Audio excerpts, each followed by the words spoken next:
কোটা আন্দোলন, ছাত্রছাত্রীদের দাবি, ছাত্রছাত্রীদের অধিকার, সরকার, প্রশাসন, পুলিশ, র্যাব বাহিনী, আর্মি, ডিবি আর কি কি আছে বাংলাদেশে।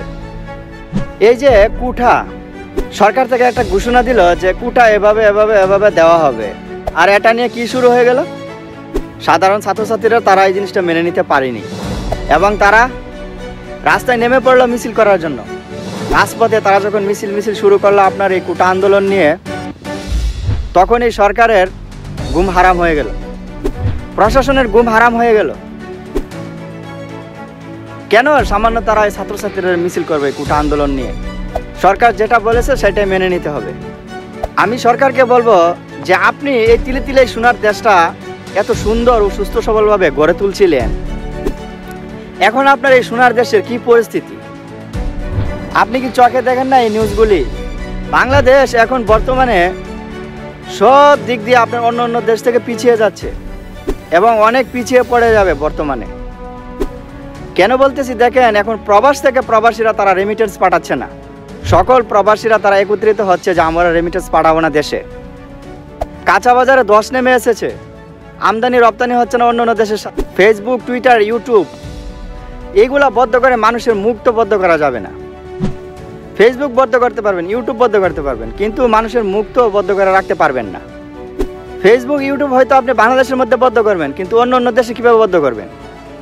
অন্য অন্য দেশে তো প্রবাসীরা আছে, তো প্রায় 10 লাখের উপরে প্রবাসী আছে, তাদের মুখ কীভাবে বদ্ধ করবেন? সব কথার এক কথা, আমি এখন যে কথাটা আপনাদের সাথে শেয়ার করবো যে এই কোটা আন্দোলন একবার যদি পিছনে যান, কিছুদিন আগেও বাংলাদেশটা কীরকম ছিল, আর বর্তমানে এখন বাংলাদেশের পরিস্থিতি কোথায় গিয়ে দাঁড়িয়েছে। একটা সুস্থ সবল ও মস্তিষ্কের মানুষ যদি আপনার চিন্তা করে ভালো করে যে বাংলাদেশের পরিস্থিতি কিছুদিন আগে কীরকম ছিল আর বর্তমানে এখন বাংলাদেশ কোথায় গিয়ে দাঁড়িয়েছে, যে কোনো মানুষই আপনার ডিপ্রেশনে চলে যাবে। সাধারণ মানুষ থেকে ধরে আপনার সকল মানুষ, ইউটিউব খুললে আপনার নিউজ দেখলে আপনার বোঝা যাচ্ছে যে বাংলাদেশে কোনো মানুষ এখন সেভ নেই। সব মানুষের ডিপ্রেশনে চলে গেছে, কেউ ঘুমাতে পারছে না, আপনার ঘরের মধ্যে কেউ ঘুমাতে পারছে না শান্তিভাবে। সে ঘুমাচ্ছে রাত্রেবেলা, তার মনে মনে একটা বই যে কখন গোলাগুলি আওয়াজ শব্দ শুনতে পায়। একটা মানুষ ঘুমালেও সে সেভ নাই, একটা বাচ্চা মানুষ সেভ নাই। দেশের পরিস্থিতি এখন কোথায় গিয়ে দাঁড়িয়েছে আপনারা একবার চিন্তা করছেন? আর কতদিন আপনার এভাবে চলবে? তারপরে আপনাদের এই মস্তিষ্ক, বিবেক বুদ্ধি আপনাদের খুলবে। এইগুলো আমরা আর মেনে নিতে পারছি না, আমরা প্রবাসীরা এইগুলো আর মেনে নিতে পারছি না।